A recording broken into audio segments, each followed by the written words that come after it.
Hi class, my name's Amanda Tenani, and today I'm going to be talking to you about the nonprofit organization Khan Academy and their social innovation.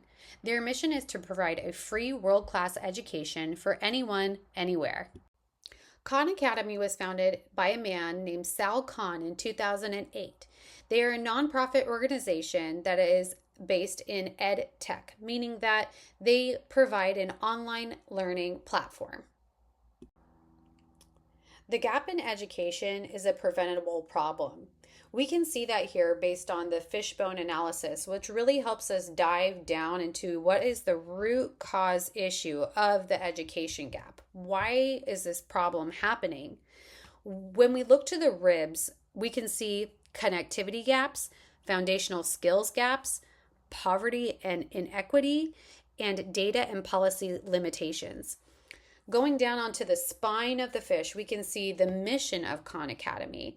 And then if we look to the head of the fish, we can see what the root cause issue is, the gap in education.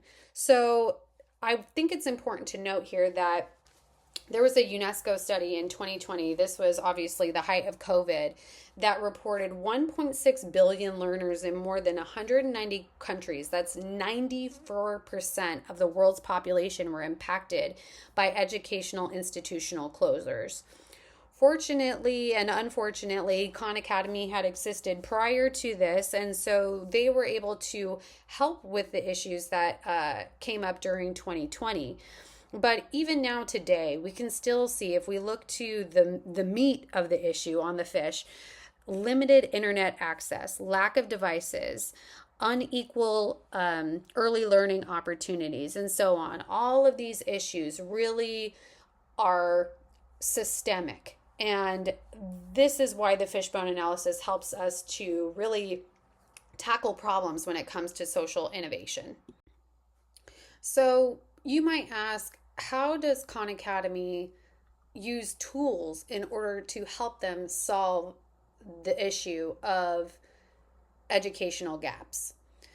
To discuss this, I'd like to take a look at what they offer. So in order to be able to help with the root cause issue of educational gaps, we have to look at how is this going to be fixed. So what Khan Academy did was they created an online platform that has personalized learning. They partnered with local schools and governments and individual parents as well. Khan Academy was also translated into over 50 different languages, and it blends technology for its mission to have scalable impact. So instead of treating low test scores after they already happen, Khan Academy came out and said, hey, you know what? Let's go ahead and fix this issue before it even occurs. And this is how they are able to prevent the issue at its root prior to it even starting. We know that in order to have an impact for social innovation, we need to be able to show metrics to improve growth. If we do not, we also know that we could negatively impact the people who were effectively trying to help. So Khan Academy was started back in 2008. However, it really has reached a peak during the COVID crisis. Khan Academy experienced a huge surge during 2020 as there were educational gaps because people were not going to school. Furthermore, in 2021, you can see by the quote here on the slide that in over 190 countries, it continued to expand its offering as they increased with multiple languages, and they were solidified as a global education leader. In 2022, NWEA partnered with Khan Academy, and they launched something called a MAP Accelerator to support the equitable learning and recovery.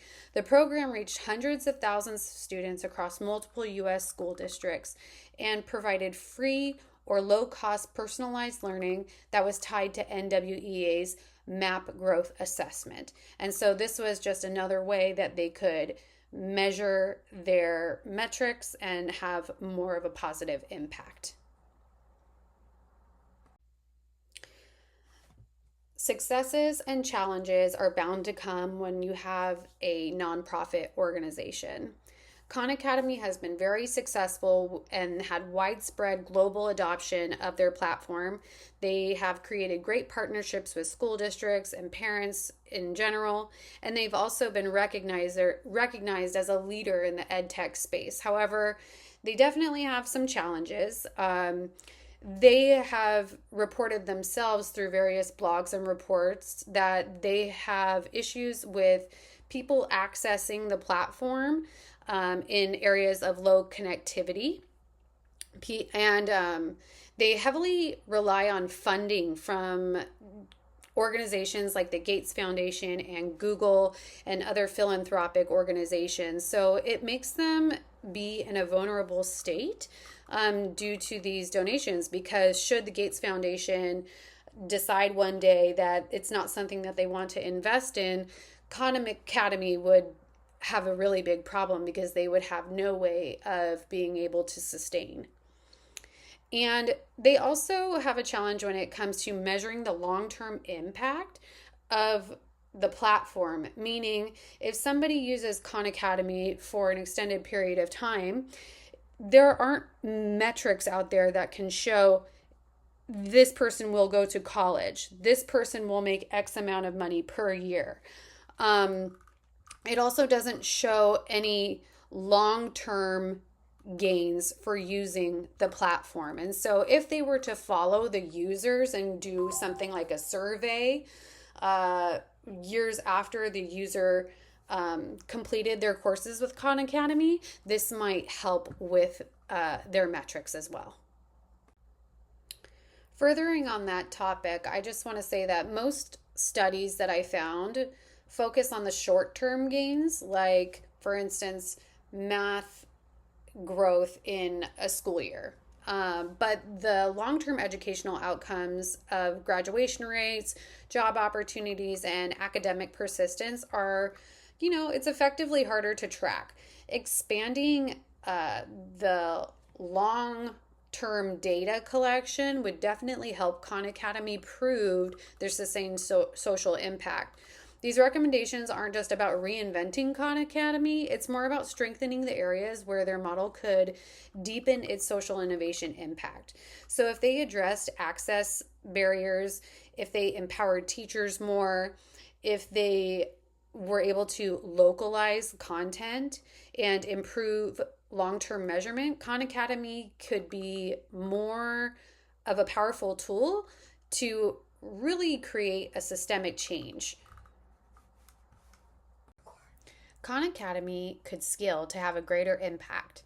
They could partner more with local governments if they decided to offer Khan Academy lessons that integrated with national standards. They could also receive corporate partnerships with, say, people like Google or AT&T, and they could fund these digital literacy initiatives with Khan Academy to extend the similar programs globally. They could also train educators to deploy Khan Academy offline. So this would be available to NGOs, volunteers, or local teachers who would be able to download the information, especially in those areas that are more rural and have low broadband connections.